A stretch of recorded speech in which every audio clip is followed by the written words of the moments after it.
Welcome to Power Charting for July 16th, 2021. We are going to have a Chartfest and talk about a number of different, and hopefully you find these charts as interesting as I have. And we're going to put that into the context of the end of the second quarter. Now that we're in mid-July, we're into the very beginning of earnings season for reporting for the second quarter of the year. And earnings are going to be sizzling hot. They're going to be very strong across many different industry groups, stocks, etc. And is that a good thing? And let's have a discussion about that and talk really more about tactics. We're not going to get into the nitty gritty about individual earnings reports or such.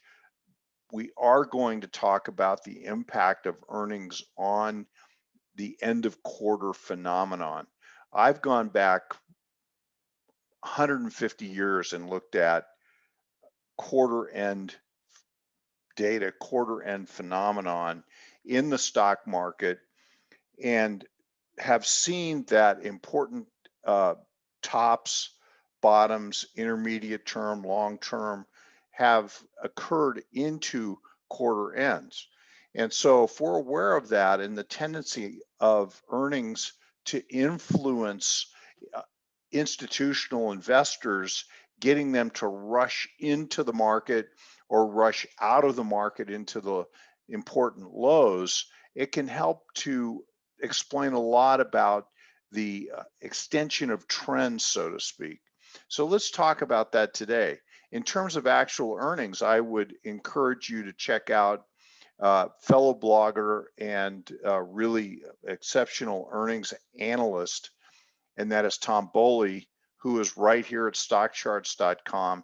Go check out his blog and his videos because he just does a fabulous job on earnings reports and earnings surprises. So looking at this cartoon on the left, you can see here that there's the national prosperity, and we've looked at this cartoon a number of times, but you can see that the national prosperity, which is really the economy, is way behind the Wall Street stock market boom. And so this boom is basically the stock market bounding ahead, well ahead of the economy, meaning that they're really out of sync with each other. When the stock market is having a big run, sizzling run higher, typically what will happen is that the economy will follow that, but the economy will come along later and will report earnings and report GDP and so on. GDP is going to be very hot in the second quarter of this year. Well, a year ago was horrible. And so, as we know, in the post-COVID period of the second quarter of 2020. So now we're in a Wall Street stock boom, so to speak. And now the economy is starting to report numbers that reflect why the stock market was in such a boom. And so, and also we can see our investor here, our individual investor, as he runs up to the top of the peak of the mountain, being chased by these fierce bulls. And so we're running up into the highs. Looks a little like a climax to me. Okay, I want to say a special thanks to Andrew Cardwell for joining us last week. We had a blast. Thanks to all of you for your great comments regarding Andrew and what we talked about. Well, I'm going to extend that discussion from last week to this week. Also, I'd like to just remind you that we have the Wyckoff market discussions, Roman and I, and we have these discussions every Wednesday afternoon from 3 to 4:30 on wyckoffanalytics.com. And this is really a great time. We talk about current market conditions and so on. Had a great discussion yesterday. I'm recording this on Thursday. But anyway, come check us out sometime. Very soon, keep an eye out. Very soon, we're going to have a complimentary episode for you to attend. Okay, so let's, the reason I bring that up is because here is a great chart, and this chart was put together by Roman. This is the NASDAQ 100 E-mini futures, and this is the COVID 2020 accumulation structure back in early 2020. So we know that a cause will be built before there's an effect, which is higher prices. And here we can see this count, and the count is 14.4, 15.4 to 16.1. And so this is from a count line at around 7,200. That's phenomenal. So look at how the point and figure analysis gave us this phenomenal count objective that went up to the area. It's actually more than a double and took us up to this 15.4 plus area. Then reaccumulation formed August, September to the end of the year. I think it was actually November, where this reaccumulation count formed, and this gave us a reconfirming count 15.8 to 16.7.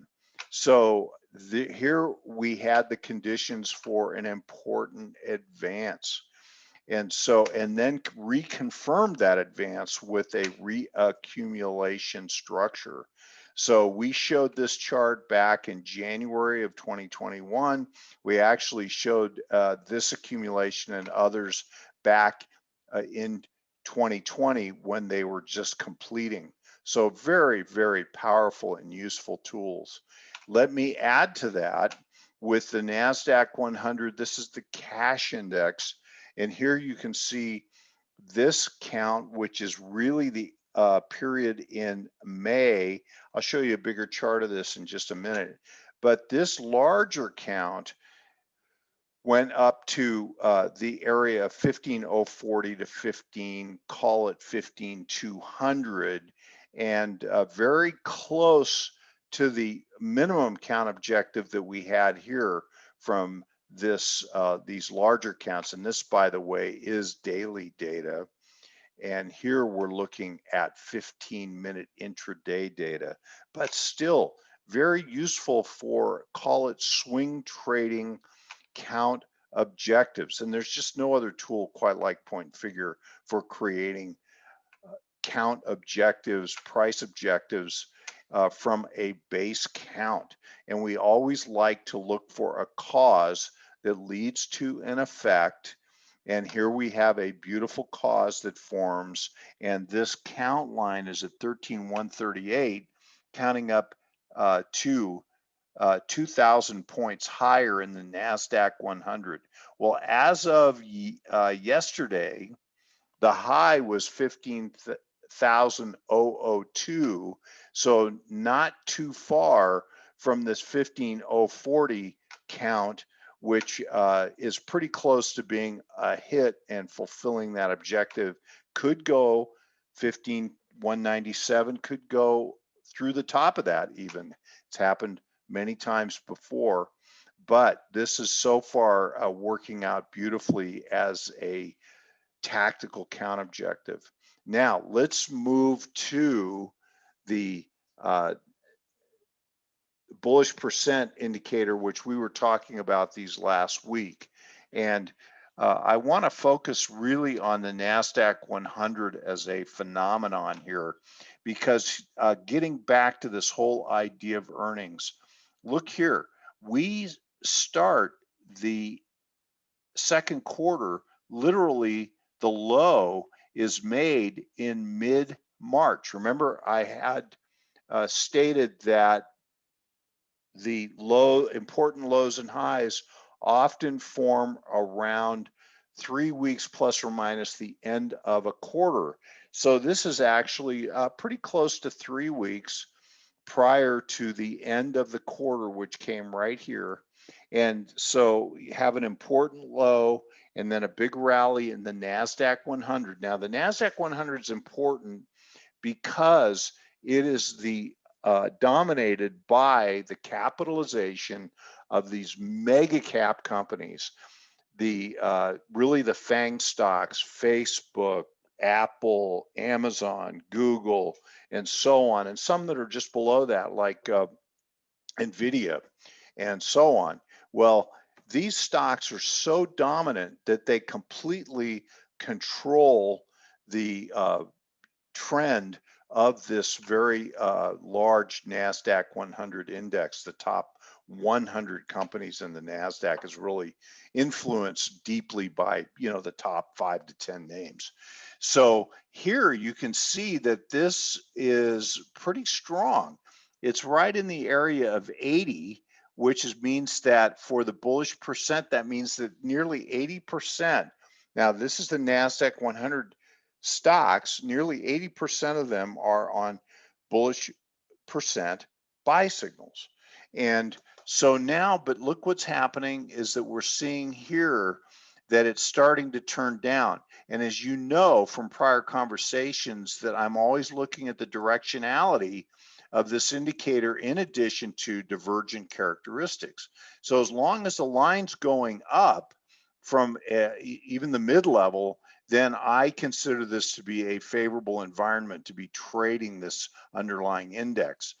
But if the line is going down, that means that the weight of these stocks is starting to no longer contribute to the bullish percent data, and also shows that they are stopping their uptrends, etc.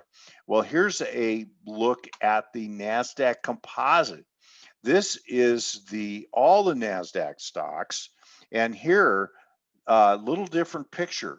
So here we have a peak back in February, and we have a big decline after this drop off here. And you can see again, directionality plays a very important role here, but look what's happening to the directionality now. The NASDAQ comp, which I think is influenced again by these very large cap names, is holding up here, but the bullish percent index is basically one stock, one vote. It is a breadth indicator. So this tells us what the average stock is doing. Is the average stock going up or going down? And so here among all NASDAQ composite stocks, the line is dropping, which means that it's an unfavorable or a ever less favorable environment for stocks.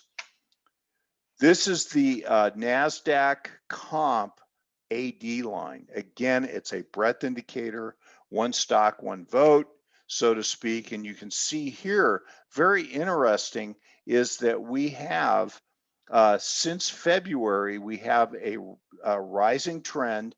This is largely dominated by these mega cap trillion-dollar companies, lower highs in the average NASDAQ comp AD oscillator. So this is a 5-period moving average, just to smooth it a little bit. But look, the line is dropping here and here, and it's getting into a pretty oversold condition, but it can stay that way or could keep going.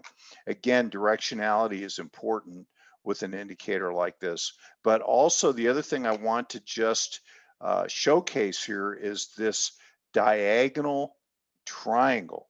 So this is a rising trend where you have two trend lines converging on each other. This often happens when you have exhaustion in the market. So converging diagonal type triangle is an interesting phenomenon. And if it doesn't just break out and start to accelerate, you have to really be on your toes, because oftentimes these can resolve themselves into a pretty sharp reaction, and they generally can go down to the area of this low here. So this is possible for a correction. I just really wanted you to see that. And now let's turn our attention to the S&P, because I'm going to come back to the NASDAQ here in a minute. But again, here is the, let's put up our, so you can see the S&P. These are the 500 S&P stocks, which has mostly New York listed stocks, but also has the super big NASDAQ 100 type stocks in it. And so here you can see this downward stride of the bullish percent for the S&P 500 index while the index itself is going up. I think this is because the very large cap names continue to dominate the calculation of the index itself. And so you have the typical average stock starting to go down from a high level. 85% is very, very bullish, but it's going down. It's to 65. And while this is heading higher, the index itself, this is a non-confirmation of the upward trend. Again, a breadth indicator. Looking at the S&P 500, this is 30-minute data and one box reversal scaling using ATR.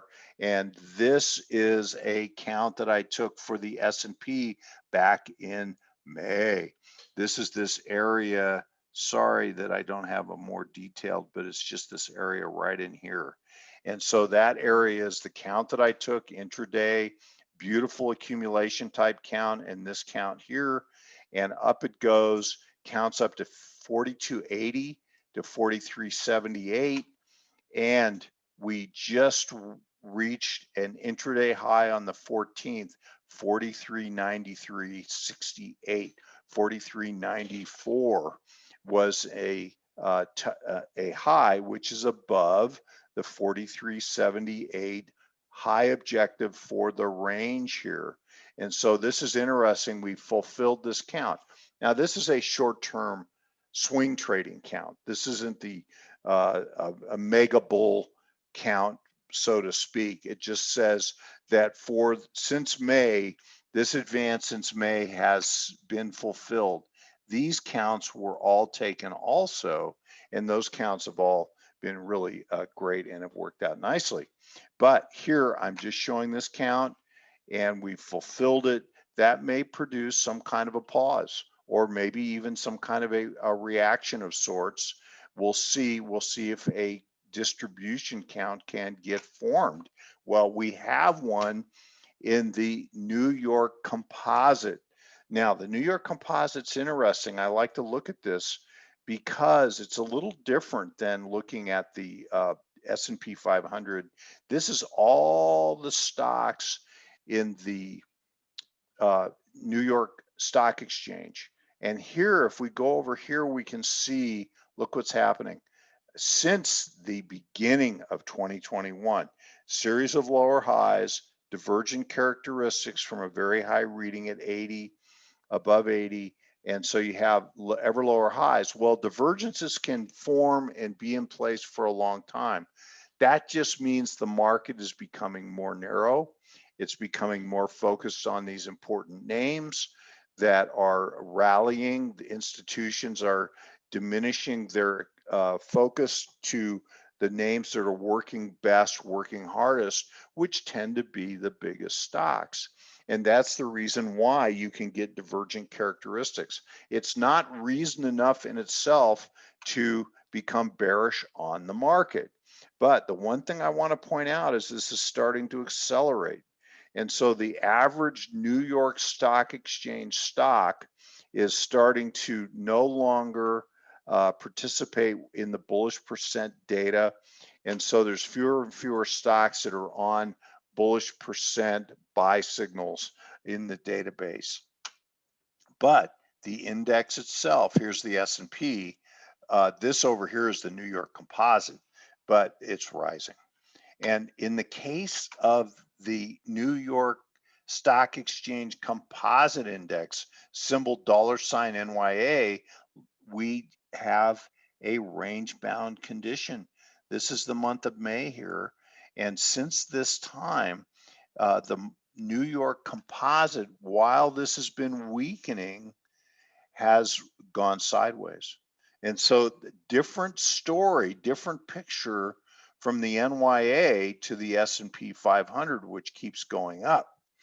Well, let's look at a count here. So across this area of 16,650 on the index, it counts down to 15,050. And so, and we could take a larger count here, but we won't do that yet. We'll take this one bite at a time. This would not completely correct the advance that we've seen in 2021, but it could take back part of it. And so that's something for us to be really aware of. Finally, I want to look at the McClellan Summation Index. This on the left is the NYA. This is the New York Stock Exchange. And this is advancers and decliners. I really like the summation because I like to look at the directionality of it. So if it's going up, that's bullish. If it's going down, that's caution, possibly bearish, low declining prices. And so you can see here how this works. Well, look what we have. Really, since the beginning of the year, this has been in a divergent characteristic. In and of itself, it didn't stop the advance, but notice now that the summation is declining. And so that makes us cautious. And then over here, NASDAQ Composite is the McClellan Summation on the NASDAQ Composite is going downward. And it is at the midpoint right there, the zero line.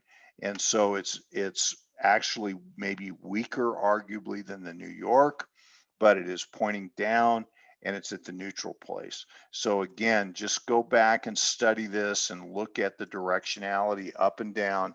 It's a great tool for that. Here is the Dow Jones Industrial Average on the left. This is just a swing trading one box reversal point figure count. Go 100 point scaling. And so this count, just to give you an idea how much potential there could be in any kind of a drop here, if we just take this green area, 22 columns, goes down to 32,800. So this is just, normal correction type kind of stuff. But also we could get a breakout and a backup and then start to go up again. So we're right at that area. We're right in the danger zone. So this will be very interesting to watch. Now, an index that has not really participated at all is the Russell 2000. Since the beginning of the year, after having a really tremendous advance, it's basically gone sideways in 2021. And you can see here that this count is a much bigger percentage decline. 232 is the high, counts down to 172. So this has more risk in it from here, if in fact, and you can see there's some weakness that's starting to show up in the Russell here, but it's a point of vulnerability.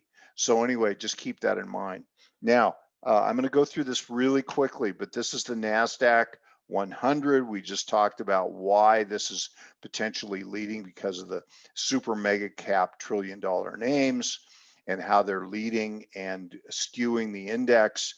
Here is the percent of stocks above their 200-day as a definition of an uptrend. And you can see here that since February, a peak is in, and you can see this decline. Now, this is all of the NASDAQ stocks, NASDAQ composite stocks, and their percent. It's a breadth indicator. Every stock, it's one vote, no market cap. And so downward it goes, but look here. Now it's actually starting to decline. It's at an even 50% right now, which means half the stocks are above their 200-day, half are below. Market could rally nicely off of this, but the trend is down. We want to see divergent characteristics. We had those, so to speak, here. Look at the line going up as a final test occurred and the rally started. We don't have that yet. Okay, so now this is something that I think is so interesting right now. I have about almost 5 minutes to talk about this. Here's the NASDAQ 100. We talked about that. Here is the ARK Innovation Fund, which we've talked about from time to time. The ARK Innovation Fund does not look like the NASDAQ 100, but the stocks that are in the ARK Innovation Fund are considered to be disruptive, high growth, very dynamic companies. This portfolio is run by Kathy Wood. She does a terrific job of selecting stocks she had in the past. This, I'm going to argue, is not, this decline here is really the product of the market. It's very difficult for portfolio managers to be able to overcome the trend of the market when it's down. And so this is more a product of the market. So here you can see this rally. Look at this, right up to the area of resistance, and look at this climactic surge with a gap right into the resistance area, and now it's correcting again. This is going on while the NASDAQ 100 has been making higher lows and then marching upward to new highs right into the end of the quarter. So institutions, I think, have just been pouring money into these favored names, these very large cap names, right into the end of the quarter. And this is what has extended this upward trend in the NASDAQ 100. A little also occurring, look at that, right into the end of the quarter. There's a peak right there in the ARK funds, but it's nowhere near its prior highs. So now let's turn our attention in the time that we have left. We just looked at this chart here a minute ago, but now this is so interesting. Here is the NASDAQ stocks above their 200-day.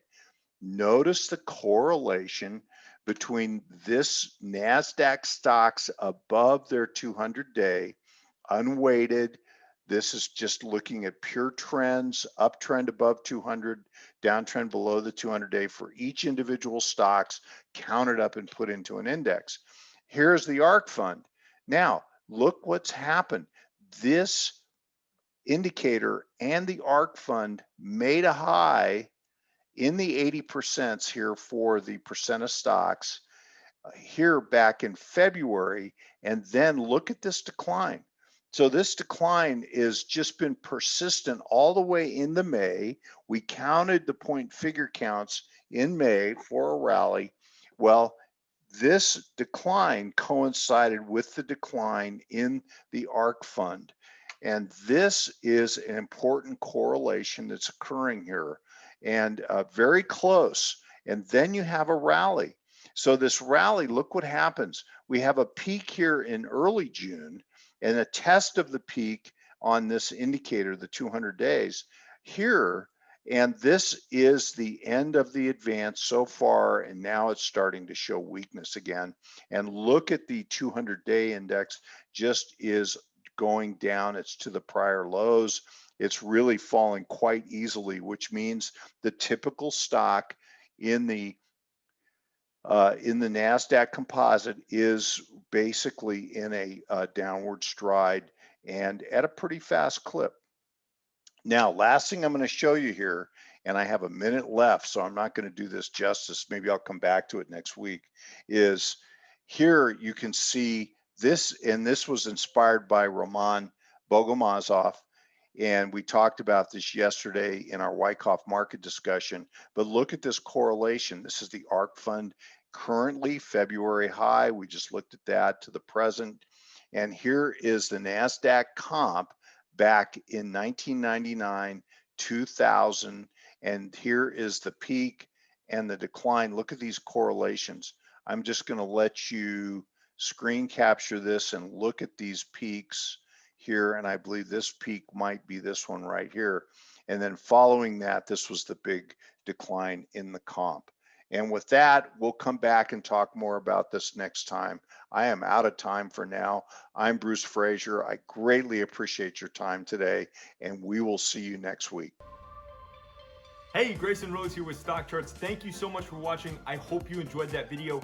If you did, consider giving it a like down below, maybe leave us a comment, and if you're new to the channel, you can subscribe at the link up above. We're gonna bring you daily content from an incredible collection of technical analysts and financial experts.